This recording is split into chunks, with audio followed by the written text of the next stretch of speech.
Black fatherhood, my kind of hood. We here to do work, and it sounded good.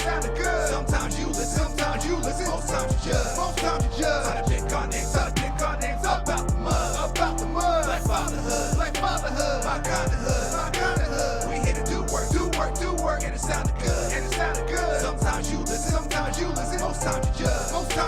How to pick our names up. Yes. Welcome back to the Black Fatherhood Podcast. I am your host, Ro Jones, right here in the place to be on the microphone. Appreciate y'all for tuning in. Again, this is episode 5 of the Black Fatherhood Podcast, man. It's a beautiful thing. I hope y'all ready. Got a great topic for y'all today. Discussing Black fatherhood in prisons. I think that's a topic that people know about, people discuss, but people don't really dive too deep into the stats, dive too deep into the feelings behind that. Black fathers in prison, man. You know, mental health is a thing we talk about these days, and I think it's important that this becomes part of the conversation or gets added to the conversation of mental health for Black people in general. You know, anyone born to a Black father or Black mother, of course, I guarantee you've experienced somebody in prison, somebody who's been incarcerated. A sad stat, but it's true. How could it not be? We already know being Black has been criminalized. We already know being Black is not considered wholly human in this country. So why wouldn't prison and Black fatherhood be synonymous with each other, you know? So on this episode, we discuss how the two, Black fatherhood and prisons, are tied together. And hopefully we can unearth some things that really help bring the conversation and move the conversation forward. That's what we're here for. I come from a place, Philadelphia, the city of brotherly love, the major hub on the East Coast, you know? Major hub for crime and Black people. At times in American history, probably in the last 20, 30 years, it has been deemed one of the most dangerous cities in America. One of the most dangerous cities to live in. High incarceration rates, high nonviolent crime, and of course, worst of all, high homicide rate. Horrible. Living in a place like that, scary, man. I was able to escape it through various things that I did with my time and things that I was pushed into, my extracurricular activities. But everybody wasn't so lucky. And of course, when those activities were done, I always had to come back home. Philly was a dangerous place. Even though I love it, city I love, but it's a dangerous place, man. But I'm born and raised there. I can't show it nothing but love. But even with that, we got to be real about what's going on. You know, right now it's a crazy. Every time I go back home, all I hear is warnings. People warning me about who to look out for, where not to go, being vigilant. You know, I've been hearing these things all my life. Being vigilant on the streets, looking behind you, keeping your ears open, your eyes open, everything open, knowing what to say. It's a lot to keep up with as a Black man. Just walking through Philly, it really is, man. You got to watch out for a lot of things. And growing up there, you got to make sure you don't get caught up. And I know a lot of kids got caught up. The wrong career path, for lack of a better term. And crime was the thing that called. Many of us have done little things here and there, but some of us really lived a life of crime, and that's something I could never imagine doing that. That's just not me. I'm not built for that. Don't know about you. Are you? It's not for me. And growing up in that city, man, you know, you saw a lot of young men fall by the wayside, and you saw a lot of single mothers raising these young men. On my block, in my neighborhood, I saw that. A lot of single mothers. There were definitely a couple fathers around, but not in my direct vicinity. You had to go searching for them, you know? And there's stats out there that say 1 in 9 Black children have at least one parent that's been incarcerated. 1 in 9 Black children have at least one parent that's been incarcerated. That's really sad. They say 1 in 14 for whatever you consider white, for white Americans. 1 in 14. Still pretty bad. That shows you how bad the rates are in America in general. But of course, for Black children, it's even worse. For Black males, it's even worse. Males in general make up most of the population in prisons. Black and Latino males make up the majority of that population in prisons. That's a stat we should already know. You can see it in all the TV shows, the movies, reality TV, Locked Up, Scared Straight, whatever it is. You see it. Not really talked about, but you see it. Thank goodness for people like Ava DuVernay putting out the 13th, about the 13th Amendment. Go check that out. Should still be on Netflix since everybody's celebrating Black History now. Not just in February. Now we're getting it through COVID. It's beautiful, man. Go check that out, man. I'm always promoting somebody else's stuff, man, but you got to promote good things and positive things and things that inform you about what's going on in this country. And definitely about what's going on in this world. Ava DuVernay, the 13th on Netflix. Check that out. Explains how to enforce slavery on a human being if they have been deemed a criminal. So, of course, when you've got people being attacked and pinpointed to be criminals, much easier to call them slaves and treat them as such. And therein lies the Black fatherhood that lives in the prisons. And what hurts the most is the children that get affected by this. Of course, you've got the women that get affected by this, families as a whole, but mostly it's the children. You know, the adults, for the most part, will be okay. The kids, they're still developing. They say most fathers in prison are fathers to children who are 4 years old and under. It goes for Black mothers too. A lot of Black mothers have very young children. May have just had those children within the last 5 years of going to prison. The children are the most important piece of this, you know? Why wouldn't they be in the Black fatherhood? There was a study that said children of incarcerated parents are faced with trauma, a higher chance of being in poverty, and increased rates of incarceration that create a cycle of destruction in the Black community. Mass incarceration of Black fathers limits the financial stability of families. Coupled with other racially prejudiced systems, mass incarceration plagues the stability of the Black community. Deep. That's what Ava DuVernay's The 13th speaks about. How large America's prison population is. I'm paraphrasing, but I believe we have, 5% of the world's population? And of that 5%, we have over 20% of the world's prison population. I don't know the exact number, but I know it's over 20%.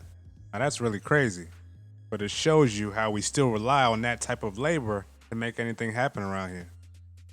Close to free labor is the way this business of a country still generates revenue. But of course, now with technology, you don't need so many human hands, human bodies to create that kind of revenue. You need humans to be consumers.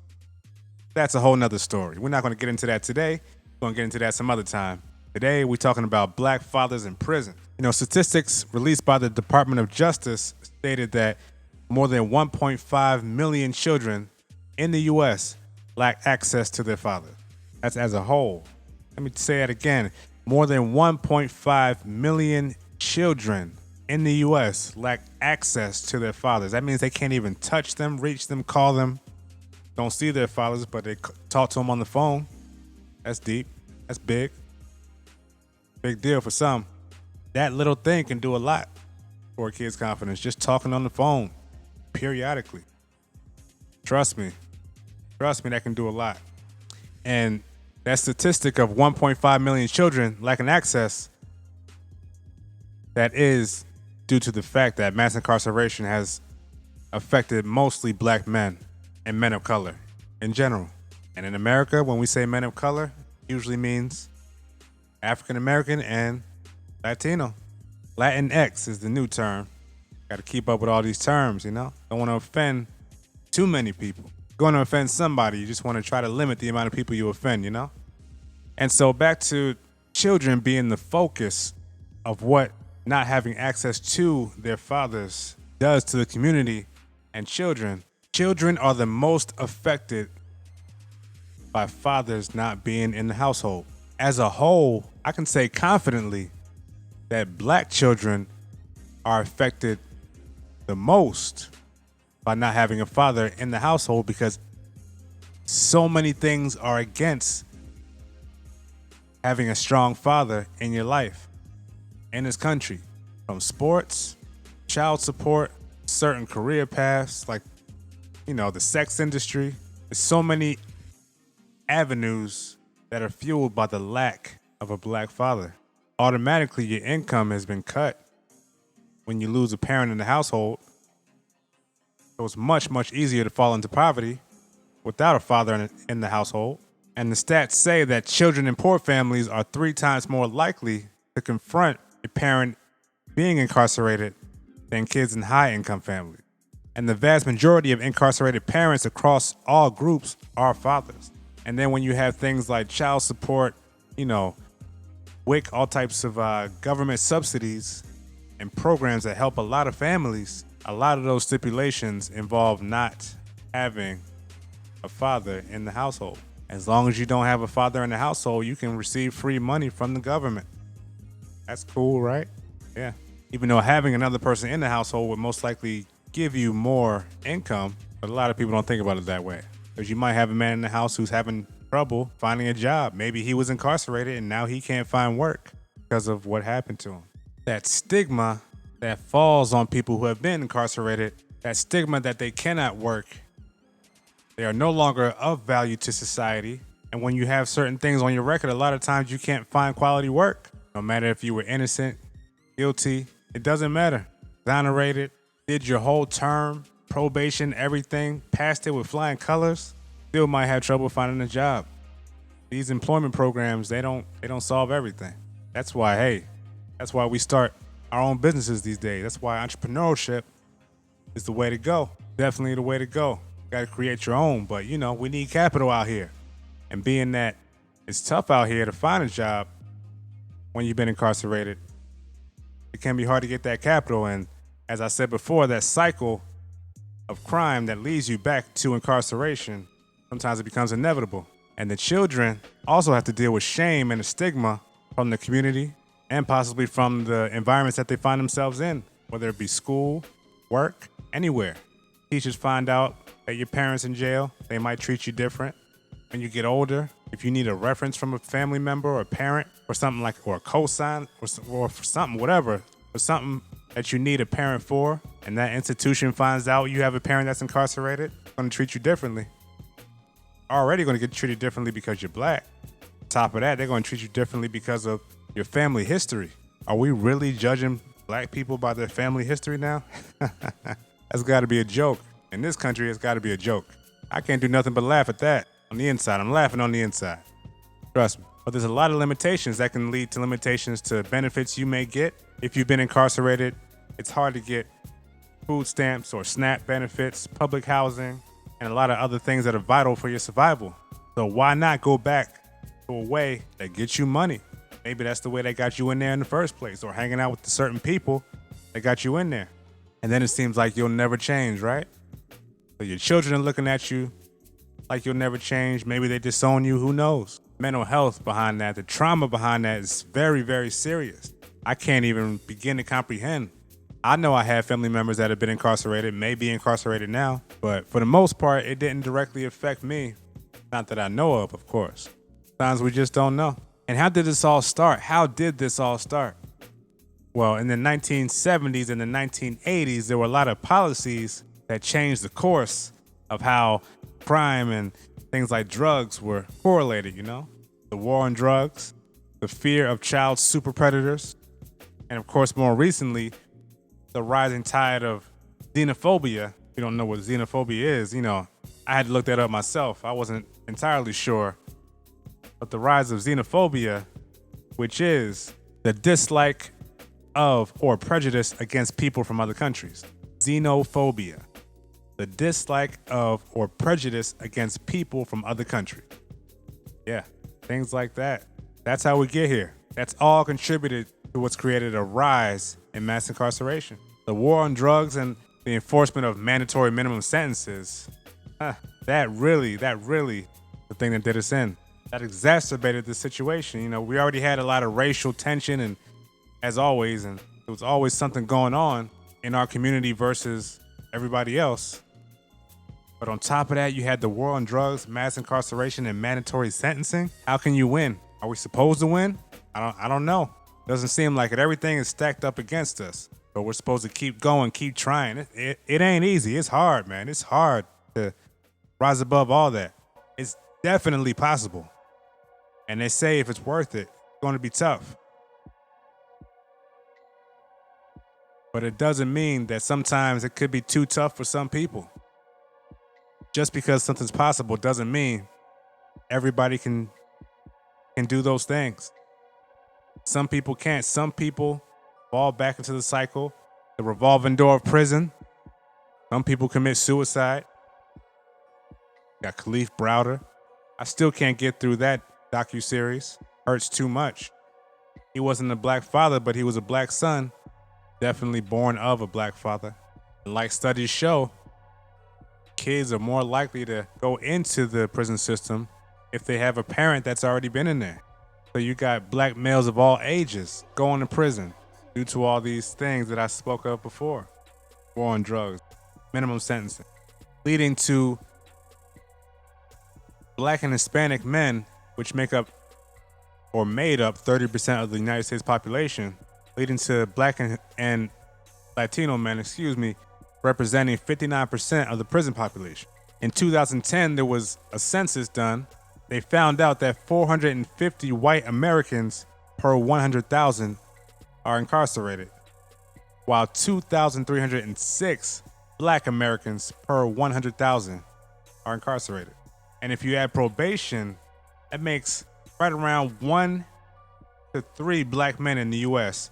who will find themselves under some sort of court supervision or sentencing. So as a result of that, millions of mostly black and brown children currently, they live, or at some point in their childhood, have lived with a father incarcerated or on probation under some kind of supervision.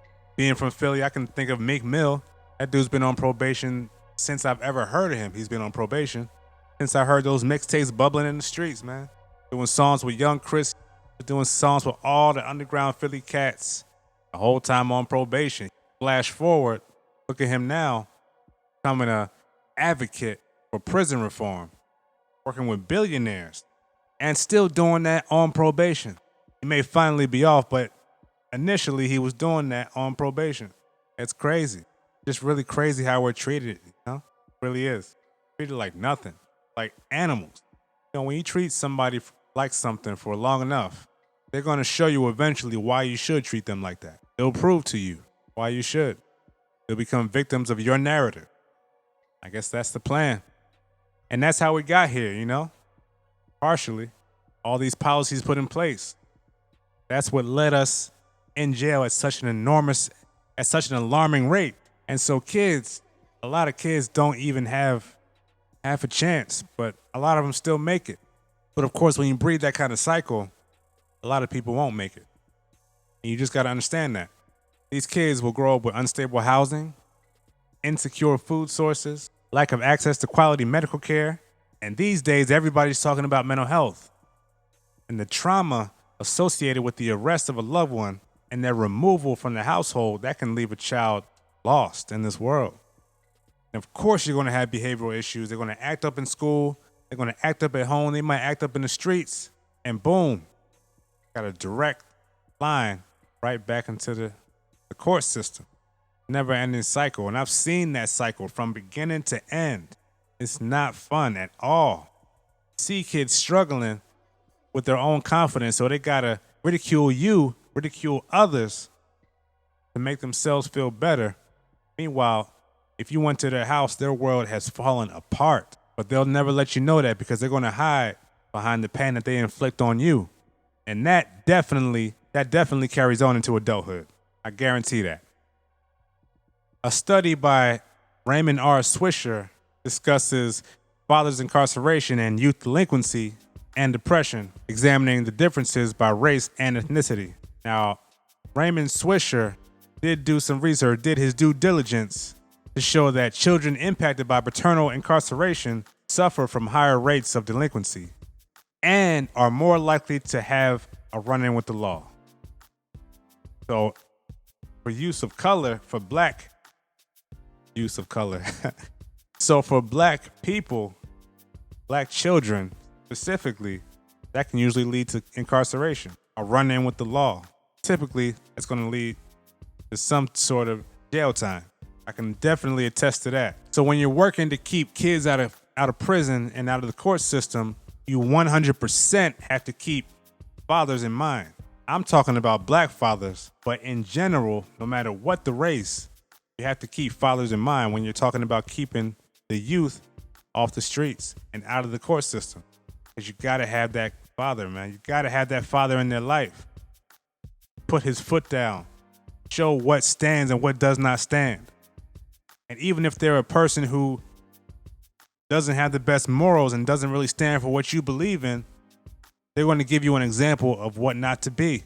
I always say it's always best to have them around than not, no matter how bad they are, because you can always find out what not to be, how you don't want to live your life, whether you see the good or whether you see the bad. And dealing with a parent incarcerated, calling them when you can and putting food in their commissary, making sure their books are good, medical care they might need, that'll drain a family. We need the fathers in the household. And this is why there's been such an attack on black fatherhood, because they know, I hate saying they, but it's because this administration knows that that is the way to dismantle and keep the black community where it is. And I'll never take away from all the great achievements that we have now and the money that we've been making now. Crazy, we've never not spent money or made money. You know, we made money for others for the majority of the time here. And the other part of the time we've spent money showing our worth in many, many ways to this country. Unfortunately, this country can't open its eyes and see that letting black people participate in America in a full economic way, that makes sense. That's the way to create a society that will thrive, prosper more than any other society known to man. But you know, it is what it is. And so you wonder what can be done to protect these kids, to protect families from black fathers being incarcerated. I think education is one of those ways. I'm just talking off the top of my head right here. But not necessarily education like K-12 school, high school, secondary school, some people may call it. But education, knowledge itself, learning in the household, who you are, what you stand for, what you will and will not do, and what is accepted by your parents, both of them. Unless they passed away, they have to be in the household. They have to be in the household, some way, shape, or form. Sometimes they're adopted. Sometimes they're the grandparents. Sometimes they're the aunt and uncle. But you still might get both sides, the male and the female, the yin and the yang. The only way we survive is with the yin and the yang. Gotta have both sides. One thing I've seen work, after school programs. That's something I've seen for a fact work and change the lives of kids. I recently spoke with a gentleman who was changing the lives of kids through programs because he realized that there weren't any programs for the population of kids that he would like to see them for. And so he created those programs and got picked up all across the nation to help kids who were in need, who had special needs. There's all types of things to diagnose the problems and give drugs, but nothing to help those kids day to day. And so I've seen it. I've seen it work.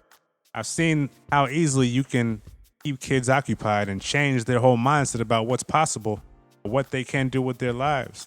I know after school programs work, any type of extracurricular activities that are either physical or mental, those will always work, man. And if they don't work, at least you're keeping the kid busy. That's the that's the beauty of it. Either way, it works. And I felt this was really important to talk about. How can we change this? How can we try to do something different? There's communities out there of fathers who band together. I know that for a fact. I'm part of a black father community online. I've seen community centers like Fathers Uplift. Great center, you should check that out. So of course we need alternatives to incarceration. That would cut the problem right at the source. That's why people are fighting for prison reform, because we need something else out there. Obviously not working, and Studies show that prison has not really reduced crime by a significant amount. So what are they doing? I know in Philadelphia, there has been a reduction to the prison population. There hasn't really been an increase in savings to the taxpayer, but there's been a reduction in the prison population, and that's a good thing. Because if you're in jail for no reason for a long time for a non-violent offense, it's a waste of time. And that's all they're doing is wasting our time and killing our strong men. Listen to some Tupac interviews, and you'll discover, the energy that young men have. It's a special thing. It's been stifled for a long time. That's why hip hop is such a beautiful thing, because it showed that, men have a voice. And men can talk about what's going on in their lives without feeling emasculated. Shout out to all the beautiful women in hip hop who showed us from the beginning that women will always have a voice and can stand next to or beat any man. Yeah. But we need other options if we're talking about prison reform. Work release, community service. If you want to keep probation, even probation is better than just constantly incarcerating us. Someone's got to make this change. It may not be the people in power today, but someone's got to make this change. And we got to put some money behind it. That's the way to do it. The rate of incarceration across the U.S., not just Philadelphia, and the U.S. prison population in general has been decreasing since 2007, according to the Department of Justice. From 2007 to 2016, it decreased by 18%, from 3,210 to 2,640 per 100,000 adult residents. 18% is good. A good percent. That's a chunk. A lot of people. Considering how many people we have enslaved, in prison, 18% is a pretty good number. The number per 100,000 in 2016 was the lowest that it had ever been since 1993. 23 years of free labor on top of everything else. Population is crazy. We got to come up with other programs. Definitely do. And I'm sure there are. And I know there's more programs out there now. There's organizations out there that I've heard of that help get people out of prison, help reduce sentences, things like that, get appeals. It's amazing. It's amazing the work that's being done out there. And I salute everybody that's doing the good work out there. I don't know everybody's name. I don't know everything that everybody's doing, but I know that there's a lot of good work being done out there. And I hope to talk to them and bring them on this podcast. Definitely. And of course, children that are left behind by the imprisonment of fathers and black fathers in general, they need services too. They need better support services because they're already in a bad situation, starting from the bottom. They need a leg up. They need mental health therapy. They need food, better access to health care. These are things that are needed anyway, but when you don't have the father in the home, it makes things even harder. It really does. Instead of blocking access to people who need it because of incarceration in their family, they really should have more access. I guess that wouldn't work. You punish the family for the sins of the father. Sounds real biblical, but you didn't hear that from me. The hardship from lost income, resources that you may not have access to now can kill a family, break them apart, hurt them in ways they never imagined. We need better support for the kids and the mothers who are victims of this mass incarceration that we experience. And if one of those kids does end up in the court system, a kid who is a victim of an incarcerated parent, maybe we should have a little bit more compassion for those kids, not judge them so harshly. Maybe consider trying to get them into programs early, try to prevent them from repeating the cycle. Definitely something that works. I will attest to that, give my testimonial. I appreciate y'all for listening today, man. And of course, we're going to end things off the right way and give y'all the Black Fatherhood quote of the week. This quote of the week comes from Clarence B. Kelland. He stated, "My father didn't tell me how to live. He lived and let me watch him do it." My father didn't tell me how to live. He lived and let me watch him do it. That is deep and really speaks to what we discussed today.